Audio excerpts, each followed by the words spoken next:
যারা এই 31st নাইটকে কেন্দ্র করে যারা এই উৎসবকে পালন করবে, যারা এক অপরকে হ্যাপি নিউ ইয়ার জানাবে, তারা কাল কিয়ামতের দিন যারা এই অবস্থায় মৃত্যুবরণ করবে বিনা তওবা ইস্তেগফারে, আল্লাহর কাছে ক্ষমা না চেয়েই যারা মৃত্যুবরণ করবে, কাল কিয়ামতের দিন সেই ইহুদি খ্রিস্টানদের সঙ্গে তাদের হাসর নাসর হবে।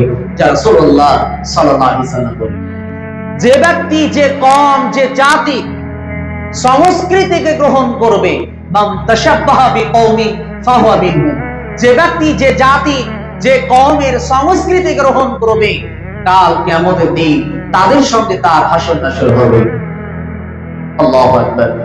কখনো চিন্তা ভাবনা করেছেন যারা এই 31st নাইটকে কেন্দ্র করে যারা এই উৎসবকে পালন করবে, যারা এক অপরকে হ্যাপি নিউ ইয়ার জানাবে, তারা কাল কিয়ামতের দিন যারা এই অবস্থায় মৃত্যুবরণ করবে বিনা তওবা ইস্তেগফারে, আল্লাহর কাছে ক্ষমা না চেয়েই যারা মৃত্যুবরণ করবে, কাল কিয়ামতের দিন সেই ইহুদি খ্রিস্টানদের সঙ্গে তাদের হাসর নাসর হবে। যা রাসূলুল্লাহ সাল্লাল্লাহু আলাইহি ওয়াসাল্লাম বলেন। কখনো চিন্তা ভাবনা করেছেন ইহুদি কারা? আমার যুবক ভাইরা, তোমরা শোনো, কার তোমরা অনুসরণ করো, তাদের সংস্কৃতিকে তোমরা গ্রহণ করেছো।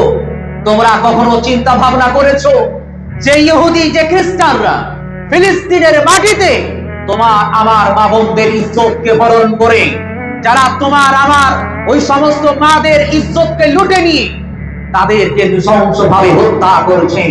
হে যুবক, তুমি কখনো চিন্তা ভাবনা করেছো যে ইহুদিরা ফিলিস্তিনের মাটিতে তরতাজা যুবকদেরকে হত্যা করছে?